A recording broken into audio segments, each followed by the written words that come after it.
Good morning. I haven't been given the sign to go, but the time says it's time, so I'll begin. Thank you for joining us this morning. My name is Jay Martin. I'm the academic advisor for the Science and Religion Initiative in the McGrath Institute for Church Life. We reside just a floor below the CEC, and I'm very grateful to them for having us today.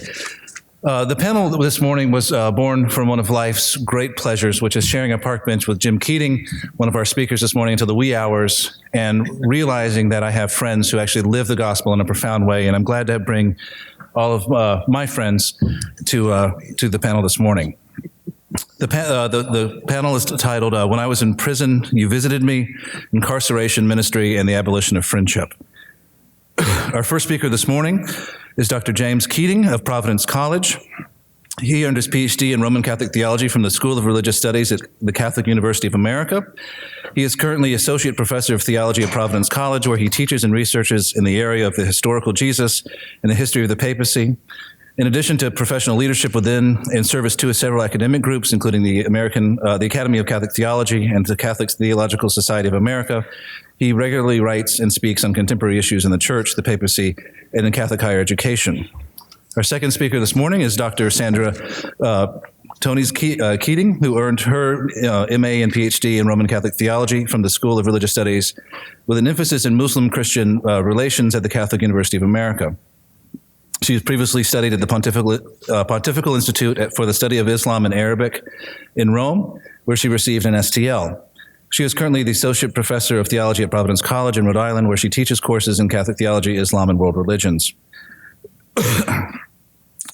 Having written and published widely in this area, she is also has been a member of the Vatican Commission for Religious Relations with Muslims from 2005 to 2012, and is a member of the USCCB Mid-Atlantic Dialogue and regularly participates in Catholic-Muslim dialogues both in the United States and abroad. Our third speaker this morning is Dr. David Bentley Hart, who is an Eastern Orthodox theologian, philosopher, and cultural and literary critic. And in addition to his most recent, to many books, essays, and articles, he recently published a translation of the New Testament, as well as a very recent, challenging and brilliant monograph that all should be saved, heaven, hell, and universal salvation, and has a forthcoming collection of essays called Theological Territories, a David Bentley Hart Digest. I should also mention he is the co-author with his son Patrick of the equally brilliant The Mystery of Castle Mac Grilla, my apologies, which is a great read for younger readers. In addition to his scholarly writing, he's also a regular contributor to the New York Times and other media publications. Please join me in welcoming our guest today.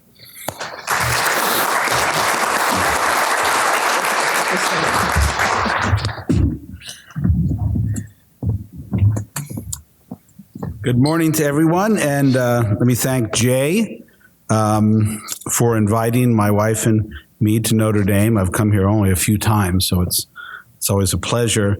And also for my panelist and friend David Hart for upsetting enough people to get a nice crowd for this morning. Befriending the Imprisoned Christ. When my wife and I lived in Leavenworth, Kansas in the 90s, we had the great privilege to work in the prisons there. Leavenworth is a prison town, as is its budding neighbor, Lansing. In Leavenworth, one finds two federal civilian prisons, the historic Big House, so named for the domed central building that connects the blocks, oddly reminiscent of the U.S. Capitol, and what is interestingly called a prison camp. There are also two military prisons, the United States Disciplinary Barracks, the only maximum security prison for the military, and a regional medium security prison. Lansing has a full complement of state prisons and gender-specific privately run prisons. They are nice enough towns, but much of their denizens are criminals, convicted and otherwise. Our connection to the prisons came through my employer at the time, St. Mary, a very small Catholic college run by the Sisters of Charity of Leavenworth.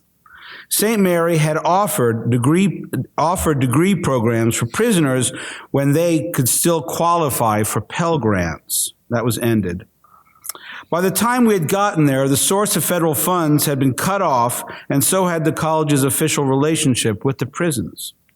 Yet there was a faculty member who had established a Catholic ministry to the prisons and an elderly nun still playing organ for Mass at the big house. We soon joined the ministry to the state prison.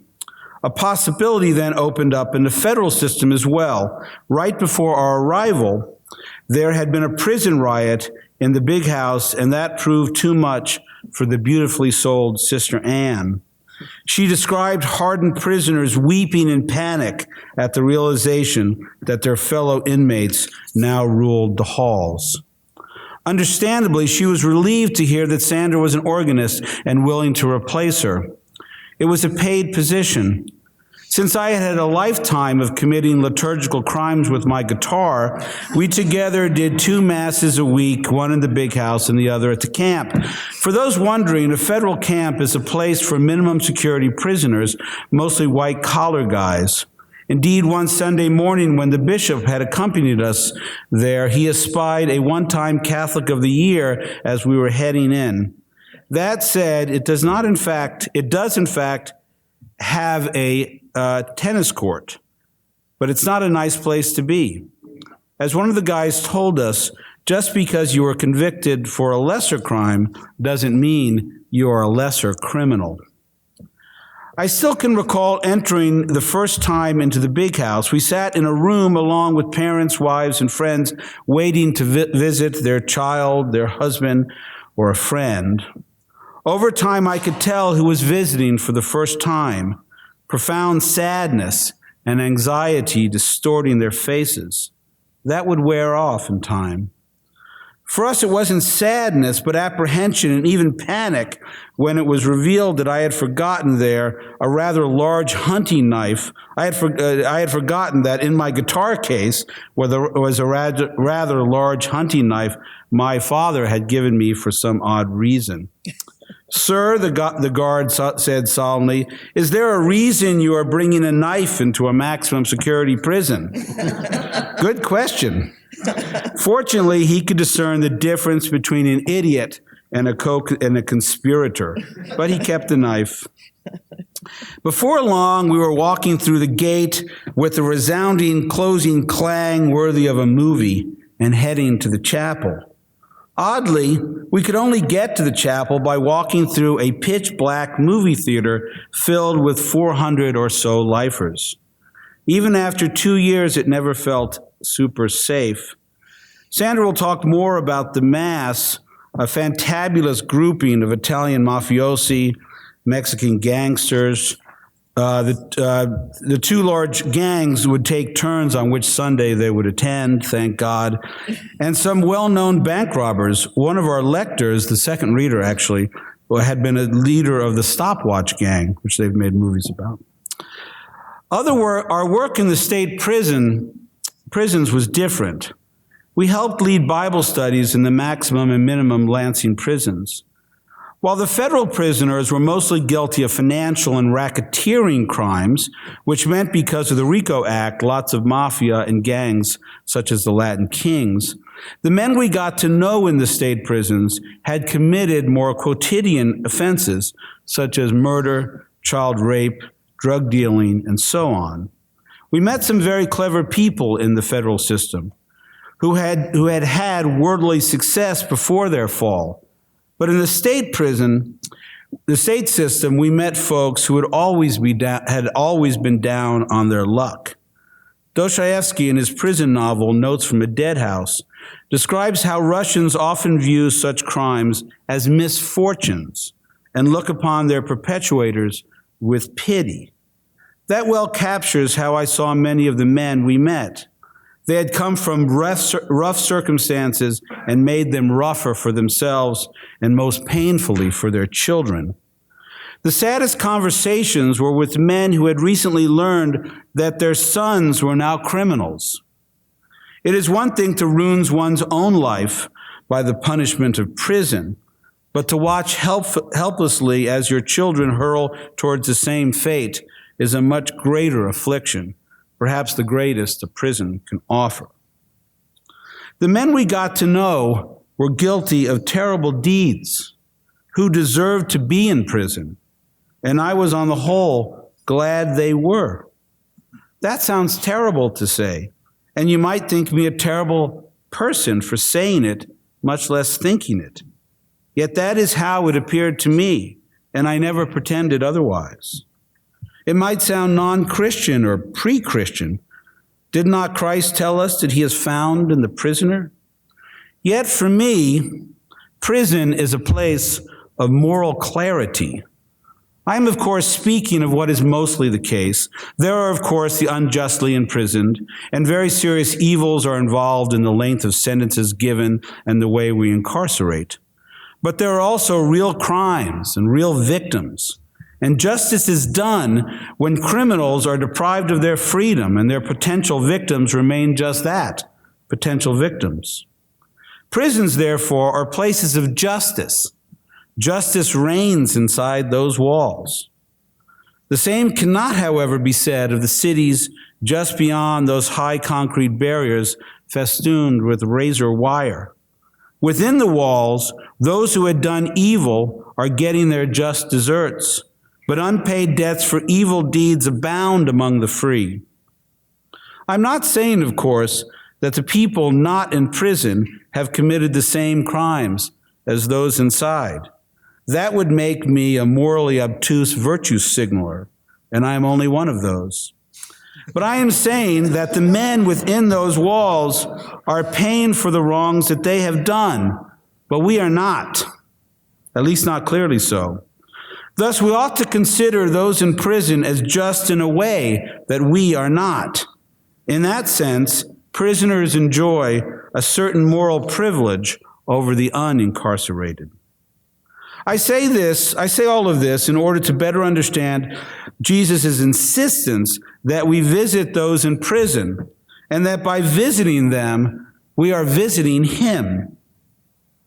And he is that is Jesus, is quite insistent, one might even say pushy about it.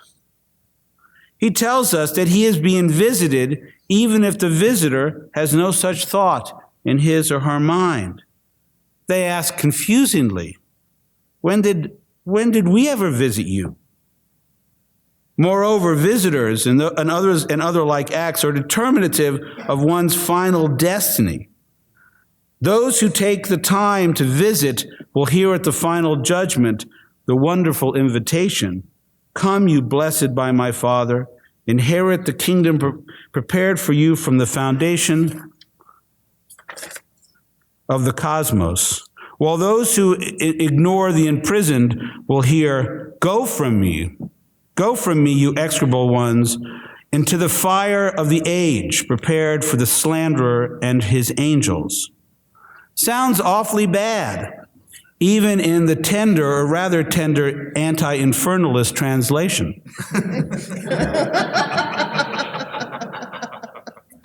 Did you get that?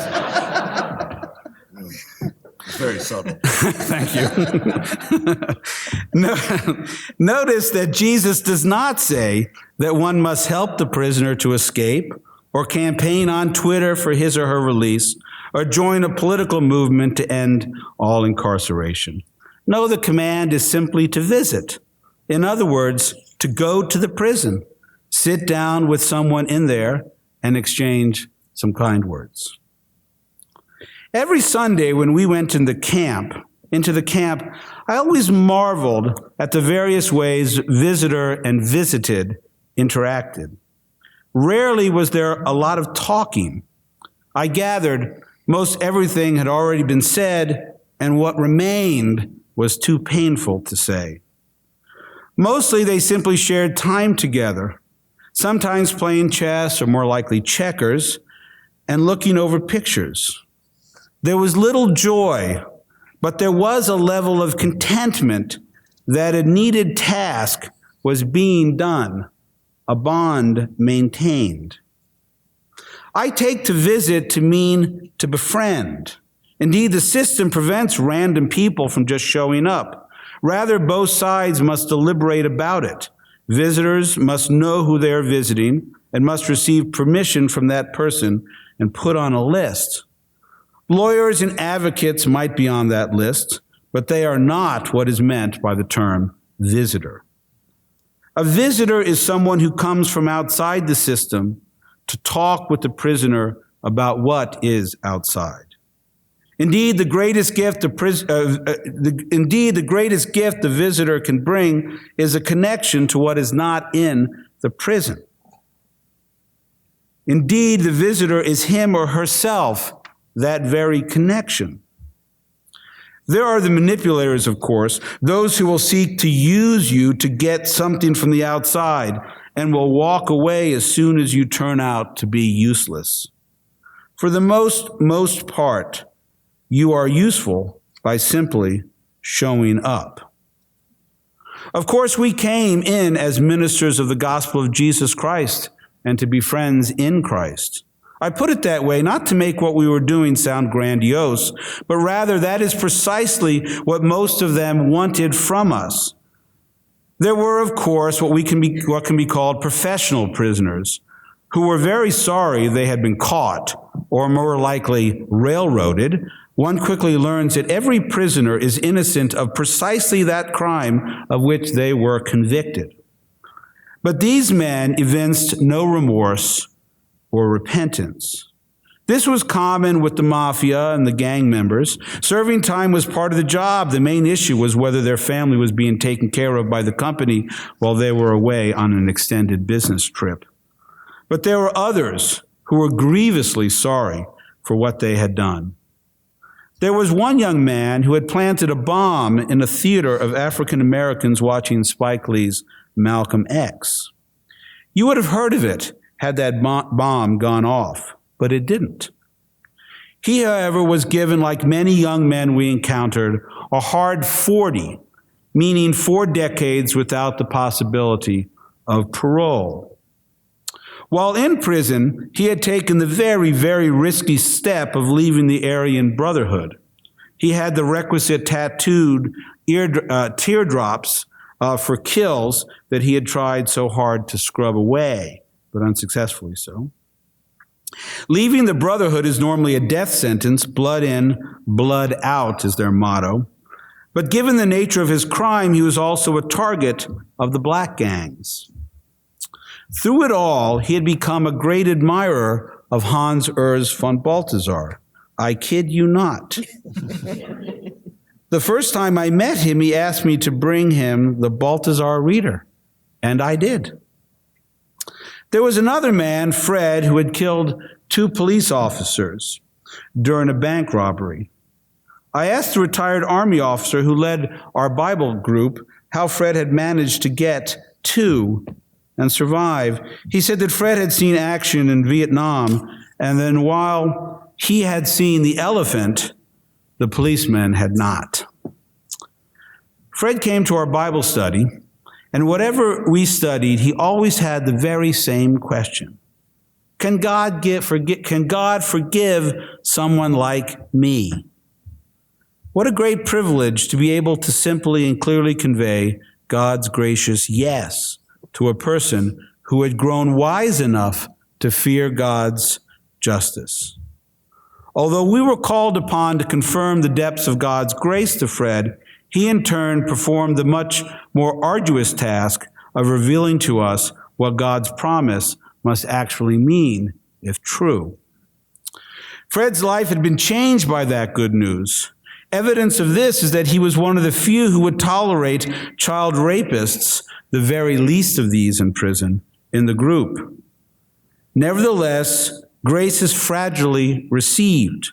One week, Fred entered the shabby and cramped room where we had our study. The prison chaplains were invariably Southern Baptists who had zero use for Catholics and always gave us the worst rooms. Even the Odin reading group got a nicer one.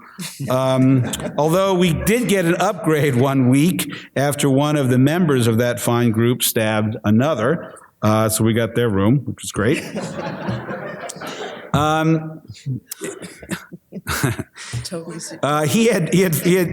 Fred had gotten a final letter from his pen pal of many years.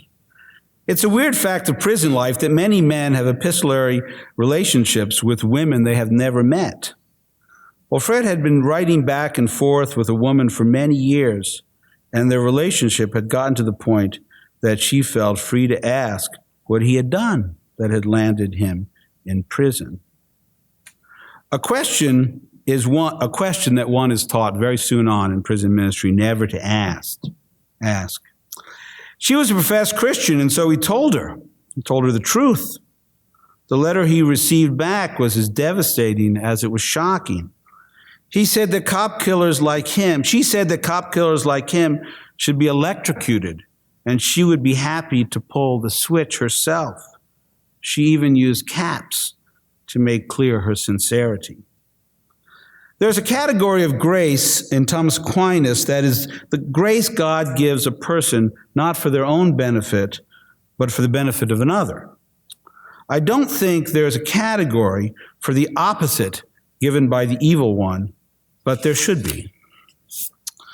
So why is it so eternally important that we befriend prisoners and find Christ in that act?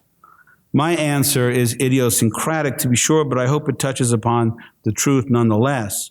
When we visit a prison, we enter into a privileged place of justice in a world in which only a thin slice of the evil committed is ever accounted for on earth, including, of course, our own nasty contributions. In that way, our visit is in a real way required to restore a bit of the balance to the scale. Last sentence. When we visit as Christian friends, we enter into the economy of grace, which is in tension with justice, and upon which we all must cling. And in prison, when we visit there, we encounter that purity of that economy in a way not available elsewhere. Thank you.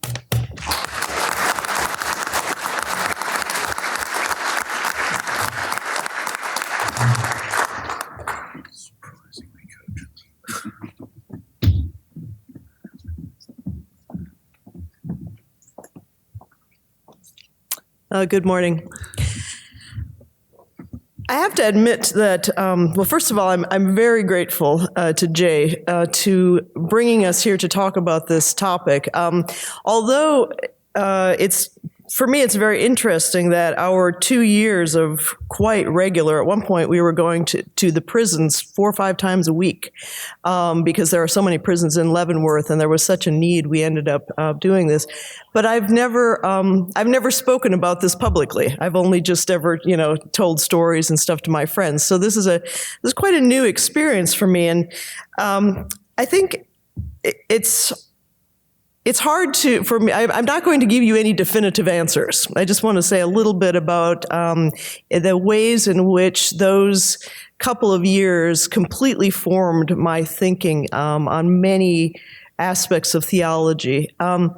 So, as Jay mentioned, my current life is devoted to Muslim-Catholic dialogue. But in my former life, I was a liturgist and an organist. And for many, many years, I played organ every week. It was one of my main jobs. I started, my undergraduate degree is in liturgical music. I started a master's degree in liturgical music. And then I decided I wanted to get out of the liturgy battles, which were too intense, and decided instead to study Islam. So I made that, it's an absolutely true story. But anyhow, and so when Sister Ann came to us, when we were in Leavenworth, I was working on my dissertation, and I was still, working in parish and playing organ regularly on the weekends and stuff, and said, you're perfect for this job. And I was so hesitant about it. To me, it was very frightening. And being a good Minnesotan, a very good rule follower, I was always a little suspicious about prisons. I wasn't sure what to expect. So the first time, of course, we go in and Jim's got the hunting knife and his guitar, and but we do get in, okay. And I go in and I really didn't know what to expect. The first few weeks, I was absolutely terrified because one of the things they do is they make you sign a waiver that says that if there's there's a prison riot, you're on your own. And being the only woman in the prison, that was not a good thought there. But what I quickly encountered, I thought, okay, I have lots and lots of experience planning liturgies. I know exactly how to do it. I know what you do. And I got in there and I realized that nothing I had learned had prepared me for what I needed to do. I had participated in all the liturgy wars of organ music versus guitar versus Gregorian chant. Should you have silence? Should you have this? What's the best kind of music? In the 70s and 80s, should the Catholic Church accept Protestant hymns? Should we make our own hymnal? I ended up marrying a guitarist, so that was, I kind of was ostracized a little bit after that. But everybody was so concerned about having the most perfect liturgy, and the arguments and the details got to be so esoteric. And I kind of left that behind a little bit, but my love of very serious church music remained. And I got into the prison, and it became very clear that none of that mattered to anyone in the prison. I think the first moment when I had to really confront that was when we went to we used to do the Bible study, and Jim would bring his guitar, and we would ask the prisoners, what would you like to hear, And there was one guy who absolutely loved Sons of God, which those of you who are old enough to remember Sons of God, Sons of God, hear his holy word, gather around. It's like one of the worst songs that was ever written. And in the 60s and the early 70s, it was the song that everybody sang, and we had just effectively stamped it out. But he had, that was what he remembered from his childhood of going to church with his parents.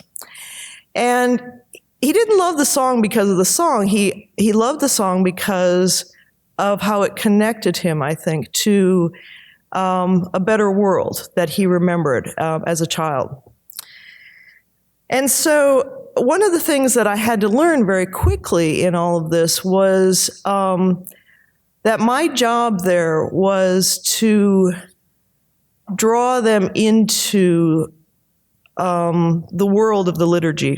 I had studied that participating in the liturgy is a participation in the heavenly liturgy and the communion of saints, and that all of the barriers that we experience in the everyday world are supposed to fall away. And when you're in a room with prisoners, as Jim just said, I also was very naive. I kind of expected to go in there and find out that most people I met were actually not guilty, and I found out that they were guilty, and they were guilty of some very, very serious things. But we had to just let that go to the side because that wasn't what we were doing. Another aspect of that was that as time went on, the bishop asked us if we would do RCIA. The bishop was extremely supportive. He was just a wonderful man. He would come to the prison. He did the confirmations for the prisoners when we were there. And in RCIA, people would ask us, from on the outside, they would say, well, how do you know they're serious? Are they serious? Are they just going through RCIA in order to gain some points so that they can get early release? And, at first, I thought, yeah, I wonder if I'm being used. And after I was there for a while, I realized that really wasn't my place to ask where they were in their spiritual journey. But both Jim and I think, over the years came to recognize that what our ministry was a ministry of presence, which in some ways sounds a little bit cliche, okay?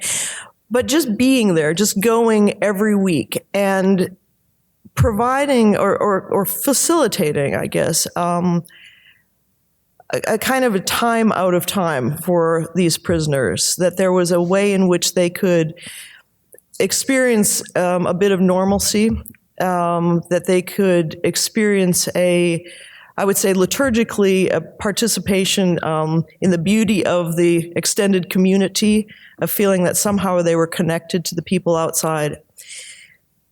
Much of what we saw was that these are men who have experienced abandonment over and over again. And one of the most difficult moments of my entire life was when we made the decision for Jim to accept the job at Providence College. We actually went back and forth numerous times because we felt like we were failing in our ministry in the prisons. And I never expected that. I never expected that would have such an impact on me. But what it really made me see, thinking about liturgy, was how Pharisaic my tendencies were.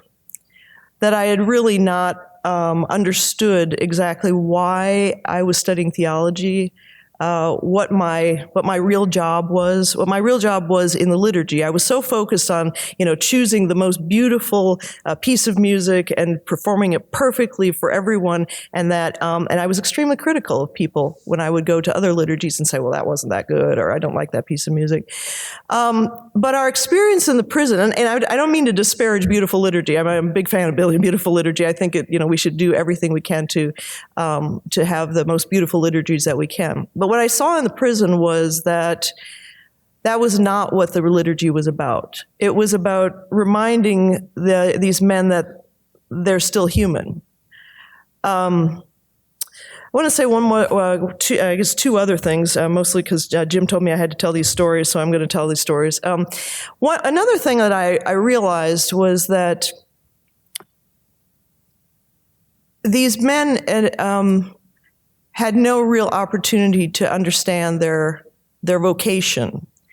And they didn't even know how to think in terms of vocation. What are they really on this earth for? Many of them had grown up in, not all, but many of them had grown up in very disadvantaged backgrounds.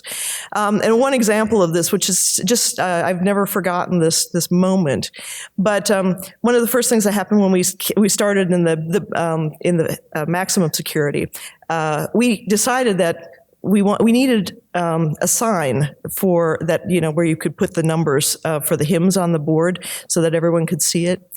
And there was a guy who had access to the workshop, and he said, "Oh, I'll make you something for that." He said, "I'll make you something for this sign."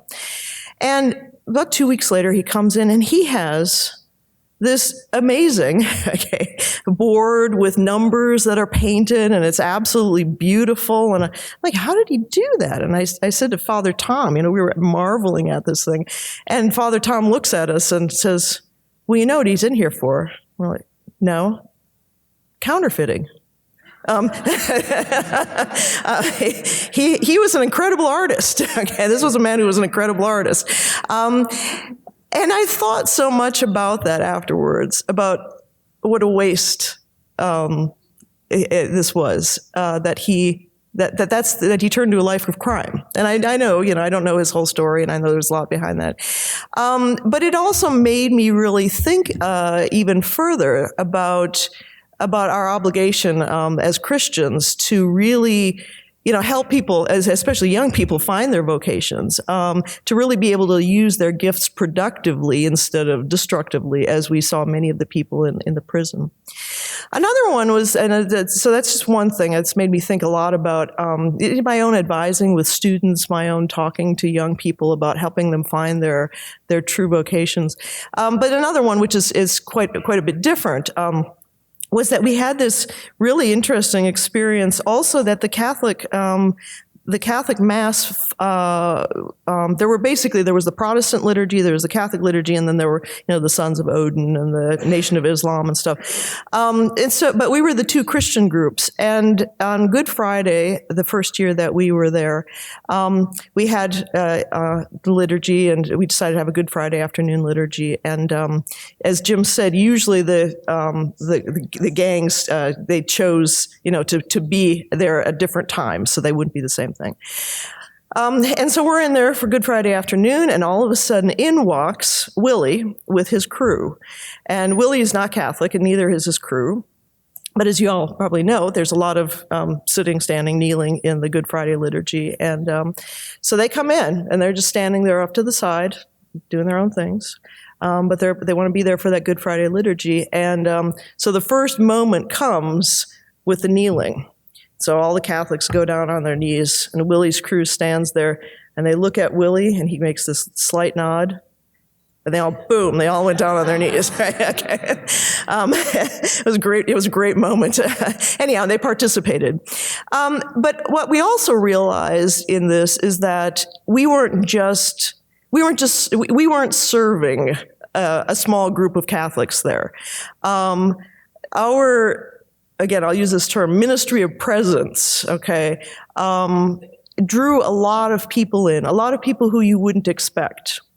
And by the time we ended, at the end of our 2 years, we had kind of developed a real sense, I know it sounds like a cliche, but that we got way more out of it than they did in many ways. That we had connected to these men who had really, lived sometimes very hard lives or had made very serious mistakes.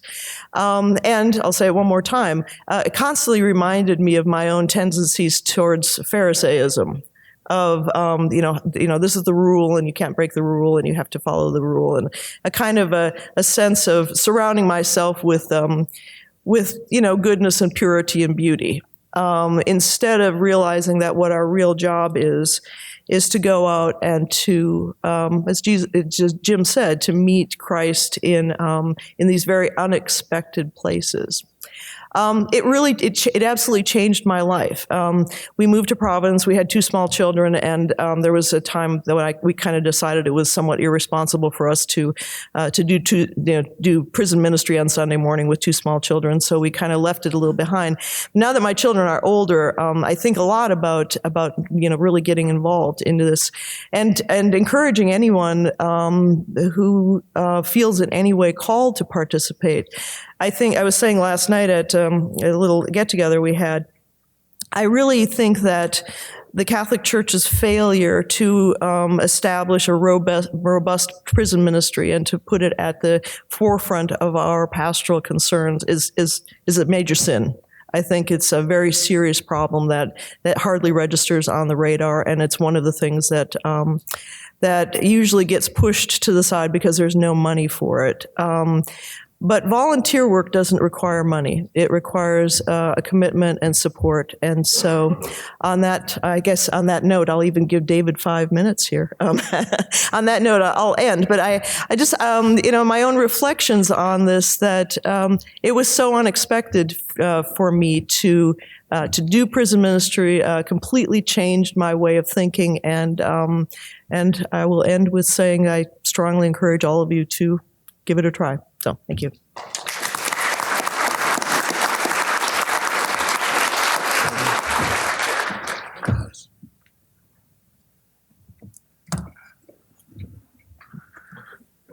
Well, I may take those 5 minutes. In addition, I'm pleased and honored to have been invited by Jay, and I'm glad you put this panel together. It's especially nice to do it with the Keatings, old friends, for 3 relatively happy years. We together occupied one small corner of a tiny cosmos presided over by a malevolent demiurge. But that's a recherche reference. Before I begin, there's a rumor going around that I don't believe in hell. I very much do. I just think that I believe in the version of it that you find in Origen and Isaac of Nineveh and who's that guy? The Apostle Paul. I want to talk about, you see, Jim and Sandra live the Christian life, and I babble about it, so I feel sort of out of place here. But I want to talk about a different class of the imprisoned, just as a supplement to these reflections, starting with a few passages from Scripture. The first from Matthew chapter 4, where what Paul would call the God of this age, or John, the archon of this cosmos, confronts Jesus with the third Well, in Luke, it's the second, but in Matthew, the third and presumably most irresistible of the three temptations. Again, the slanderer carries him off to an extremely high mountain and displays before him all the kingdoms of the world and their glory, and said to him, "All of these things I shall give to you, should you but prostrate yourself and make obeisance to me." Then Jesus says to him, "Begone, accuser, for it has been written, you shall make obeisance to the Lord your God, and him only shall you adore." Next, from Matthew 25, the obvious verses, "Then they too will answer, saying, Lord, when did we see you hungry or thirsty or a stranger or naked or ill or in prison, and did not attend to you?" And then he will answer them, saying, "Amen, I tell you, inasmuch as you did not do it to one of the least of these, my brethren, neither did you do it to me." And finally, from Hebrews 13, "Thus Jesus also suffered outside the gate, so that he might make the people holy by his own blood. So let us go forth to him outside the camp, bearing the reproach directed at him.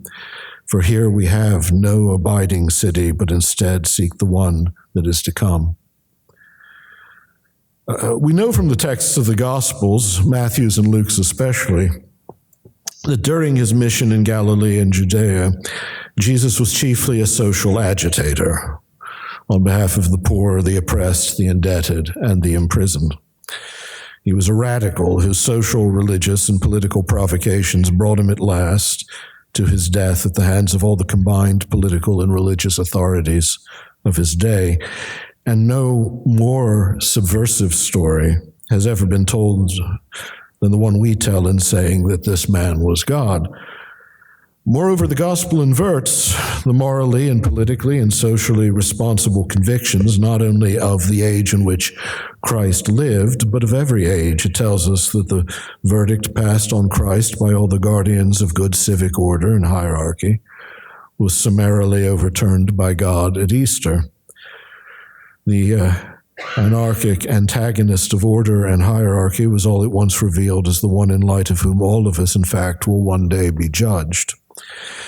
And the Gospels tell us also that this judgment does not merely await us at the far horizon of history's course, but in fact confronts us now, always in the present. In John's Gospel, for instance, as has been often noted, eschatology becomes almost perfectly imminent. If in its pages Christ passes through history as the light of judgment, revealing all persons for what they are. Our reaction to him, our ability or inability to recognize that light, shows us ourselves. To have seen him is to have seen the Father, and so to reject him is to claim the devil as one's father instead. Our hearts are laid bare, our secret selves are brought out into the open. We are exposed for what we are, or what we have made ourselves. But it's not only John who tells us this. That grand eschatological allegory from Matthew 25 says the same thing. In John's Gospel, one's failure to recognize Christ as the true face of the Father, the one who comes from above, is one's damnation here and now. In Matthew's, one's failure to recognize the face of Christ, and therefore the face of God, in the poor and oppressed, the suffering and disenfranchised, the displaced and the imprisoned, is the revelation that one has chosen hell as one's home. So today, I want to focus just on one category of these surrogate Christs by proxy that we're considering, the imprisoned. It's worth remembering that in Christ's time, most of those in prison were not actually criminals. So we're going to talk about a different class of the imprisoned. Long-term incarceration was not generally a form of forensic punishment in the late antique world. Real crimes, murder, theft, political dissidence, public disorder, were punished swiftly by the cross, the sword, fire, the lash, or instruments of mutilation. The imprisoned were, for the most part, insolvent debtors, held in durance till they or their families could discharge their debts. We should also remember that in every age, the difference between the poor and the rich is, in a sense, the difference between debtors and creditors. And the systems of credit in every age are designed to preserve and exploit that difference. I mean, we see this today in our own practices of credit, of course.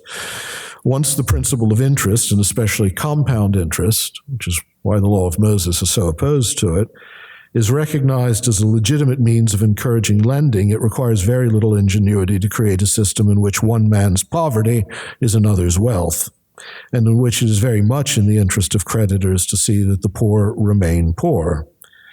Invariably, the destitute will find themselves in desperate need of liquid capital, and just as invariably, they'll have nothing of sufficient value to convert into cash or to use as security on a substantial loan. Hence, they'll have to consent to whatever rates and rules of interest their creditors impose. Especially predatory lenders, moreover, can arrange those terms so that the initial debt will be quickly magnified beyond any reasonable proportion, rendering the debtor perpetually incapable of discharging the financial burden under which he or she labors. Thus, the penury of the unfortunate is converted into an inexhaustible wellspring of revenues for the wealthy. Look at your APR rates on your credit card sometime and see what's going on there.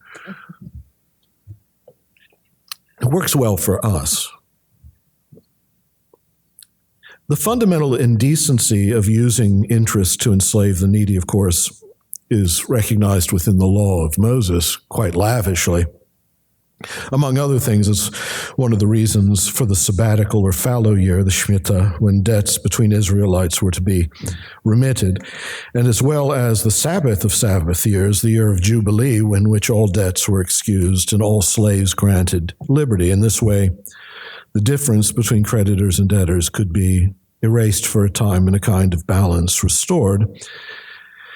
And of course, the unremitting denunciation of the exploitation of the poor by their creditors is a radiant leitmotif running through the proclamations of the prophets of Israel. So it's not surprising that a great many of Christ's teachings concerned debtors and creditors, the legal coercion of the former by the latter, and the need for debt relief, which is why Jesus so often speaks of trials, of officers dragging the insolvent to jail, of men bound by or imprisoned for undischarged debts, of unmerciful creditors, of suits brought before judges to secure a coat or a cloak, of the unfortunate legally despoiled by the fortunate. The principal function of the courts in Christ's time was to settle claims made upon debtors by creditors, almost always in favor of the latter.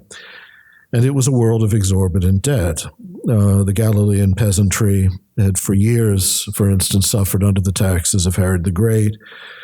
Those whose taxes had fallen into arrears had been reduced from freeholders to bound tenants, or their estates had been expropriated, or they could secure loans only by making their lands and goods the security for those loans. Tax collectors, creditors, and courts had long conspired to make rural peoples captive and the poor of the cities captives of their debts. And at times, of course, those debts were resolved by selling families into slavery. Even the restraint that the sabbatical cycle had imposed on lending practices had been more or less nullified by the legal convention of the prosbul, the placing of debts in escrow with the courts. So, why am I going on about this? Well, of course, Christ's words leave one in no doubt regarding his indignation at pitiless creditors. The parable of the unmerciful servant, his denunciations of scribes and Pharisees who betrayed the mercy of the law by devouring the homes of widows and orphans, meaning those whose husbands had died while insolvent, specifically. The parable of the unrighteous steward, where exaggerated debts placed upon the poor are called the mammon of injustice, and the unscrupulous steward who allows the debtors to reduce those charges to their fair amounts is praised for his wisdom, even though it comes from self-interest. Christ's teachings on these matters could be no more uncompromising in their hostility to the prudential concerns that had led to the creation of the prosbul in the first place. Even when Christ speaks in the Sermon of the Mount, on the Mount of the wicked man, or poneros, It's almost certainly a reference to an avaricious, disingenuous, and rapacious man who routinely abuses, deceives, defrauds, and plunders the poor. It's he who ensnares men with false promises wrapped in a haze of preposterously extravagant oaths. Anything more extravagant than a yes or a no comes from the wicked man, the rogue, is what the actual Greek says. And he whom Christ forbids his followers to oppose by force, and he from whom one should request deliverance when one comes to God in prayer, which is what the petitionary phrases from the Lord's Prayer are really about. Being spared trial in a debtor's court and rescue from a wicked creditor. Now, I'm not suggesting that the references to prisoners in Matthew 25 does not extend to persons incarcerated for crimes as well. That's not the point I'm making. And let's be honest, they too are, to a good degree in our society, children of poverty, not exclusively so. But I think we know that there is some correlation between poverty and a tendency to become a criminal of the kind that will get you in prison. But as my contribution to today's panel, I just wanted to pay special attention to one particular class of prisoners who do, in fact, somewhat more nearly resemble the imprisoned persons of whom Christ was generally speaking in his own day. As I said above, in Matthew 25, the failure to see the face of Christ in the poor and infirm and refugees and prisoners is the soul's condemnation. For instance, if impoverished and terrified refugees, say, should arrive by the thousands at our southern borders bearing their children with them, driven from their homes in El Salvador, Guatemala, and Honduras by monstrous violence and hopeless poverty, much of it the long unfolding consequence of our own barbaric policies in Central America, and then our degenerate dropsical orange goblin of a president, and the little horde of oleaginous fascists who slithered out of the spiritual sewer by his side, react by imprisoning the adult asylum seekers and abducting and caging their children, subjecting all of them to the most abominable psychological torture, degradation, and despair, in order to terrify other refugees who might also come seeking shelter here. We need not doubt for a moment that, according to the words of Christ, these persons have revealed themselves as damned. At this moment, of course, the exact number of refugees still imprisoned at inadequate facilities near the southern border right now is impossible to determine, but they number still in the thousands. Worse, the number of children stolen by the current administration from their parents, many of whom will never be reunited with their families, not only also numbers in the thousands, but is apparently still growing despite false reports to the contrary. Which would seem to mean that we as a nation, we Christians in America at least, but all of us more generally, are living in a moment of absolute immediate judgment as a people, almost perfectly corresponding to the scene laid out for us by Jesus in Matthew 25. And yet, curiously enough, there are a good number of American Christians who have already chosen and will choose once again to associate themselves with the oppressors rather than the oppressed. A good number of us, of we Christian citizens,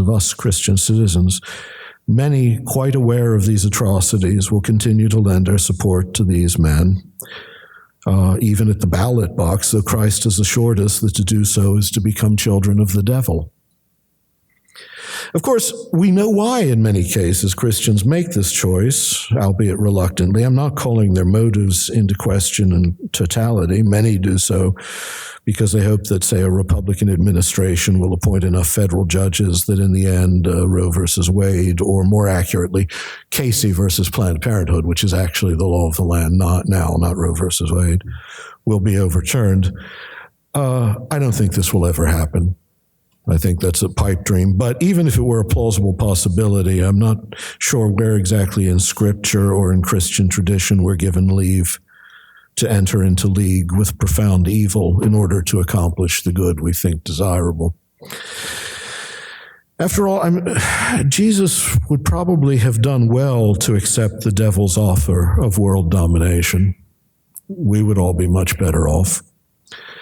Surely we can all agree he would have been an absolutely ideal global emperor.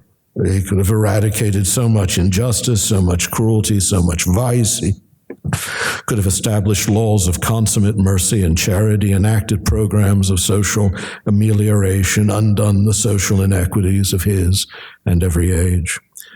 Moreover, by his own avowals, he does not refuse the devil's offer because he has another mission to complete. He refuses solely on the grounds that it would involve submitting his will, at least in part, not to God, but to the devil. It is an accommodation that he will not make. But I know that for a year from now, millions of Christians will do just the opposite. They'll accept the devil's bargain. I'm not saying the alternative is any better. I'm just making a point. We tend to think the devil had the better idea here. But of course, the moment of judgment in which we find ourselves concerns not only those who earnestly seek to do good by way of a limited accommodation with evil. There are other Christians, evangelical preachers. I guess they're Christians, right? I mean, they profess Christ, who earnestly seek, who actually approve, for the most part, of the imprisonment of the asylum seekers who cross the southern border. And not just evangelical, but by the way, former friends of mine, some of them whose names you would recognize, have decided that there's such a thing as Christian nationalism, and that this requires certain harsh measures, who defend, whether vigorously or pusillanimously, the strong measures needed to protect our culture or nature or labor base, all of which is nonsense, since asylum seekers threaten none of these things, but all of which would also be deplorable from a Christian vantage, no matter what the actual situation.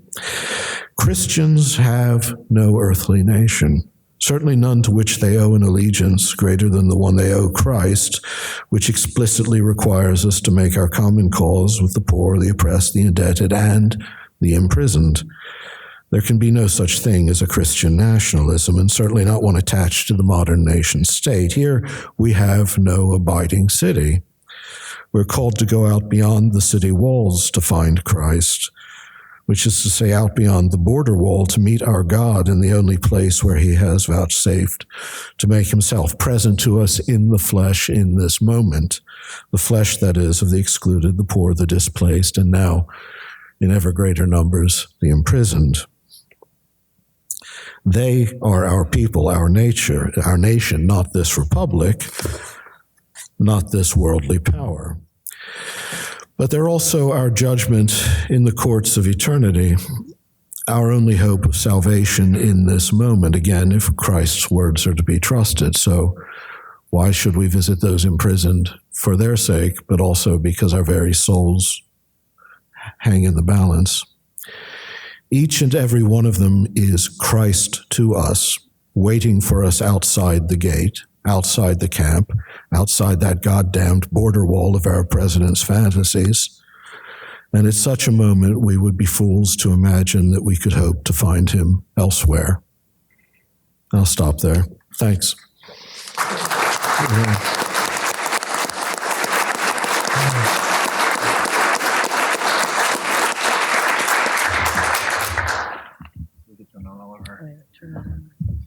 I didn't read your bloody 5 minutes. I checked your 5 minutes. So I believe we have time for question and answers, and because the session is being recorded and we don't have a mic to pass around, I'll repeat your question and then we'll allow our panelists to answer. So if there's any questions, feel free to raise your hand or signal in some other auction-style way. Yes. Well, I wanted to ask about the Christian friendship, because it seems that theoretically it was very nice, but once you come to some conclusions, you have to make hard choices, political as well as practical. It forces you to take positions on issues that you may want to avoid as hard political issues like the border or mass incarceration. And in doing that, you may lose some friends because you don't share what I consider a monoblock thought about politics. So how are these lost friendships to be evaluated? Why it happens that sometimes, because this is not the only time that a so-called Christian nation doesn't act according to her values. The same happened in Germany, you may well know. So what should our reaction be? How could we remain close to those that do not share, what I would consider Christian obvious political views and conclusions? Let me restate the question because it's a fascinating one. So the question has to do with the fact that the Christian notion of friendship actually engenders the loss of friendship as it's practiced, especially with respect to difficult decisions that we make politically and socially. So far, so good.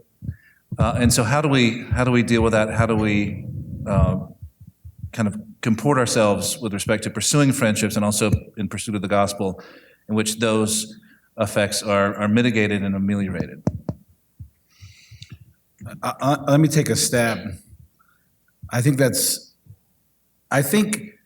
you've noticed, or you've notified us, and so has David's speech, that we're in a very difficult situation as Christians, and we're at a very difficult moment, because it is in fact the case that in this present political moment in the United States, which is by any measure awful and completely unexpected by even the most cynical of us, when we hear President Trump say the most ridiculous and awful things, and then we look around, well, maybe there's someone better than him, and then we hear some awful thing coming from the people trying to replace him.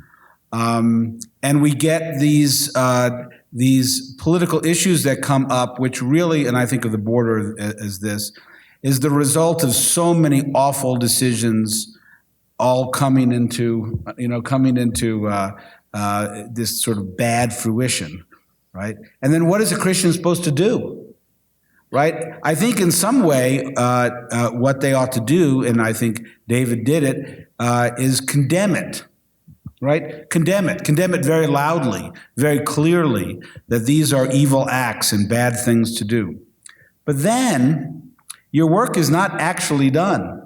We may not have a nation, but we live in a nation, and we are in some way responsible for maneuvering the best situation, the best policies and best decisions that we can. And right now, we sever friendships because we take the other person's moral convictions to be, we look at other people's political decisions as evidence of their absolute moral depravity, right? And in a way, and of course on the other side, you have people completely dumbstruck that a person could say, yeah, I hate this. Well, do you support that then? Right? We're stuck. In my opinion, we're stuck. And it's not a very good place for Christians to be at the moment. And although I do believe we in some way ought to call account our brothers and sisters to account for their failings to live up to the obvious dictates of the Christian message, that can't be the end of the conversation. That has to be a moment within the conversation. And I think this is not a good time for Christians to end their friendships because of of different attempts to maneuver within the morass of contemporary American politics.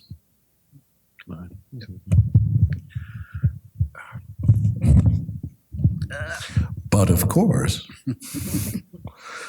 the fact remains that whether one wants to end friendships or not, friendships will fall apart if your primary friendship is with Christ, and that requires of you a fidelity to him that becomes, in the eyes of others, an infidelity to say, the nation. And that's what I've seen happening. When I talked about, for instance, my friendships that have fallen apart, there was never any, no one made the decision.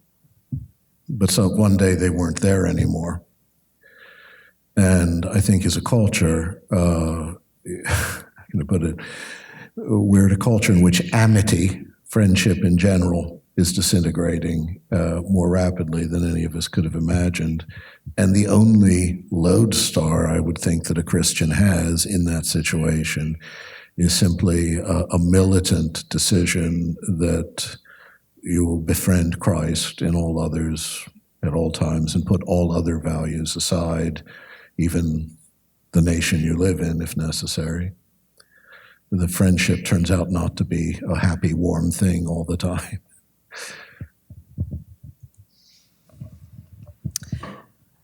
I'll just add a little bit. I'm not sure I have any, I certainly don't have a silver bullet answer to your question, but it is a real, as both Jim and David have said, we're in an extremely difficult position. And I think maybe the only thing we can do is to try to have as much generosity with other people as we want for ourselves. I mean, I think one of the things Jim said, one of the problems is that we ourselves are feeling very conflicted and it's not clear what the right answer is all the time. As a practical answer, maybe as a hypothetical answer, it's easy to say, well, we should do this and we shouldn't do that, but then when we're actually dealing with the situation, it's very difficult. And that, I think we're often not willing to allow that complexity on the other side.